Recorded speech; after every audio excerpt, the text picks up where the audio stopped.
The World Economic Forum's beliefs are revealed.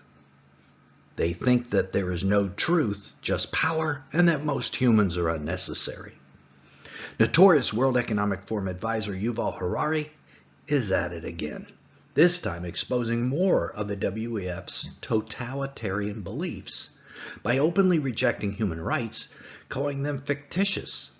Harari further indicated that humans are no more valuable than animals and that the vast majority of the world's population is now unnecessary, openly rejecting the existence of objective values such as the sanctity of human life as the foundation for society's law and order, and tying it to his idea that most humans are expendable. His clincher is explaining that truth doesn't matter, only power does. In plain sight, he's giving us a foreboding prediction of the future of tyranny and potential genocide. These beliefs, tyranny and genocide, are the natural consequences of atheism. Now, if Harari was just a neo-philosopher, this really wouldn't matter. But because he's the primary advisor of the World Economic Forum, it matters a lot. These beliefs may become the overriding philosophy of the coming global government that the WEF is promoting. The World Economic Forum's members, after all, include almost all the leaders of the world's nations and most of the richest and most powerful corporate owners. Combine that with their open and direct comments about wanting to reset the world, both economically and socially, this becomes one of the most disturbing admissions since Nazi Germany. Probably even more so, as you're going to learn in this interview. Now, Harari's beliefs become disturbingly clear in his interview with TED Talk host Chris Adamson, who also seems to go along with what Harari is saying, so that's scary in and of itself also. Now, in this video, we're going to condense Adamson and Harari's interview, which is like 70 minutes, into a bunch of sound bites. And when you listen to these, a picture is going to emerge, a picture of an absolute madman who has a great deal of influence in this world. And he begins by making fun of God, saying that even monkeys wouldn't believe in a heaven. A human can say, look, there is a God above the clouds, and if you don't do what I tell you to do, after you die, God will punish you and send you to hell. This is something only humans can do. You can never convince a chimpanzee to give you a banana by promising him that after you die, you'll go to chimpanzee heaven. No chimpanzee will ever believe such a story. Yuval, you see, that's true because only humans are made in the image of God. Chimpanzees are not. But all of his ideas flow from this basic, atheist, Marxist type of thinking, as you will soon see. Next, he said that our current times don't have a story in order to make sense of what's happening. How would you describe that narrative that we're telling ourselves today? We don't have a narrative. I mean, we are in this quite unique and frightening situation when we don't have a story to explain to ourselves what is happening in the world and where we are heading. Yuval, you don't realize it, but you and the World Economic Forum are part of the story. That story is recorded in Revelation, chapters 17 and 18, about a tyrannical system, a harlot, that takes over the whole world, a system that is punished by God. Yuval, you have just been reading the wrong books. Here, he shares the idea that people are no longer needed. Words about machine learning and genetic engineering and blockchain and globalization and they are not there. They are no longer part of the story of the future. Part of what might be going there is people realize, and they are correct in thinking that the future doesn't need me. This is such a key point, and it's a common belief of so many of the globalists that the majority of the human population isn't really necessary. In fact, they look at them as a threat to their global warming, global climate change, global food distribution. They see them as nothing but excess. He never goes to the place where he talks about genocide in this interview, but it's likely it was on his mind. Here, he shares that human rights are a fantasy. Human rights are not a biological fact. They are a story we have constructed. Because he doesn't have a belief in God, he misses the point. That human rights aren't a fantasy. They're an inalienable right created by God himself. Here, he shares how truth can be manipulated to get people to do what you want. But on the other hand, in order to build an atom bomb, a good understanding of physics is not enough. You also need people to cooperate, to mine uranium and build reactors and clean after all the scientists have lunch, so somebody needs to clean the dishes. You need people to cooperate on this. And for that, you need a story. You will not get millions of people cooperating by telling them E equals mc squared. Now let's build an atom. No, why? And the story you tell them need not be true at all. It could be complete nonsense, and still it would be effective in making them cooperate. Harari then makes his famous phrase about humans being hackable animals and explains that in greater detail. Not as much. Now is the critical time.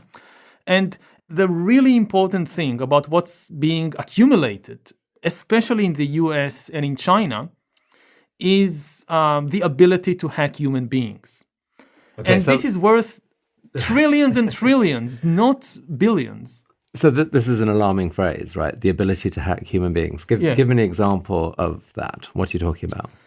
In the abstract, the ability to hack human beings means the ability to understand humans better than they understand themselves, which means being able to predict their choices better than they can predict their choices, being able to manipulate their emotions, being able to make decisions for them.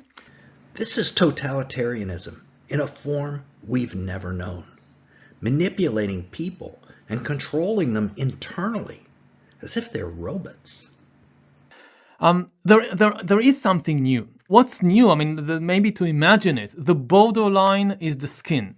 Previously, almost all the information gathered on you was outside your skin. Where you go, what you buy, what you watch, what you press on your TV, what you press on your keyboard. This is the information that flowed. But the future is about going under your skin and looking directly at what is happening in your heart, in your brain, what is your blood pressure, which parts of your brain are activated now. And this can be done either with invasive technologies like electrodes implanted inside your body, but more and more with external devices, from a ring or a bracelet on your arm, which measures biometric points of information. Or there are now devices that just by looking at your face from a camera, they can tell what's happening to your blood pressure, to your heart rate, things like that. And this is extremely good clues for understanding your emotional state. So it can go in the direction of, full-blown totalitarian regimes, like North Korea forcing every citizen in, say, 10 years or 20 years to wear a biometric bracelet, which constantly monitors not where you go and what you say. It monitors what's happening in your heart and in your brain.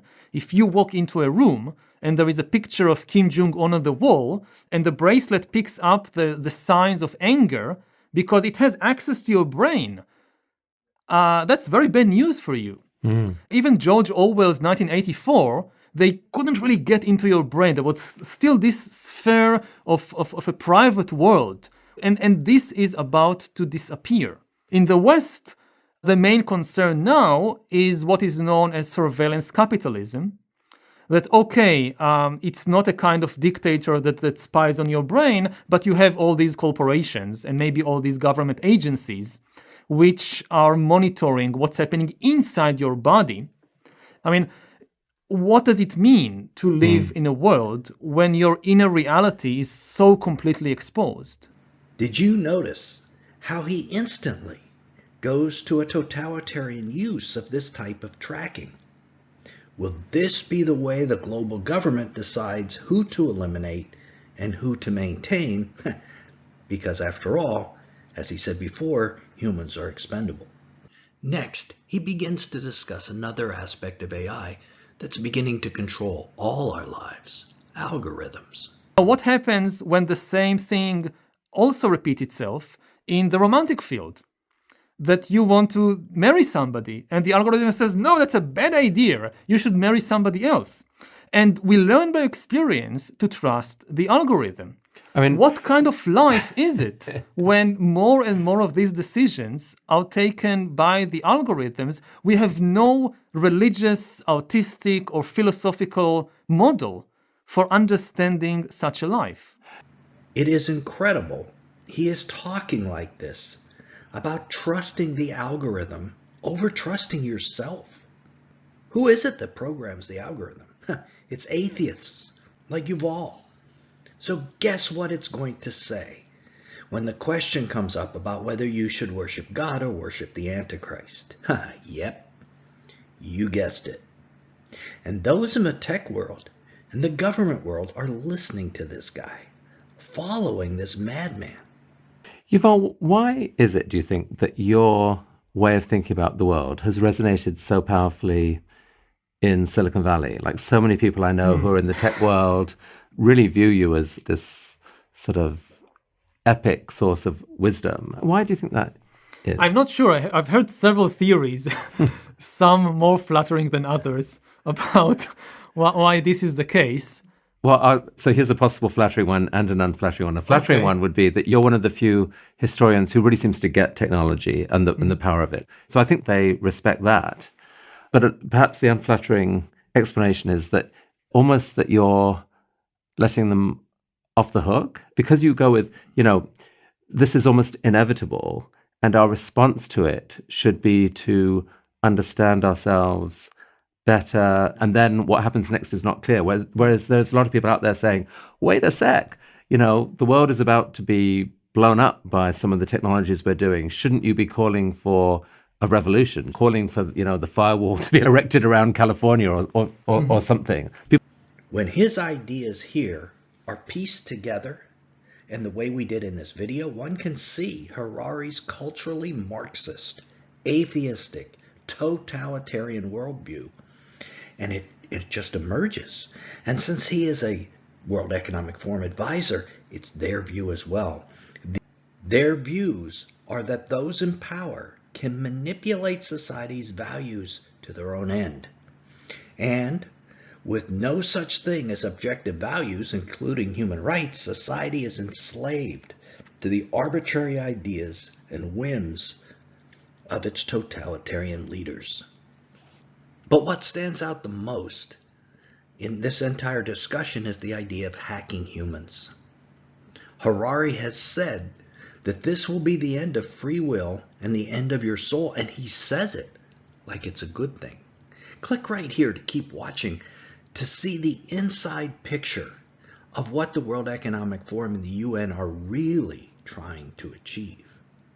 Till then, this is Nelson, and I'll see you there.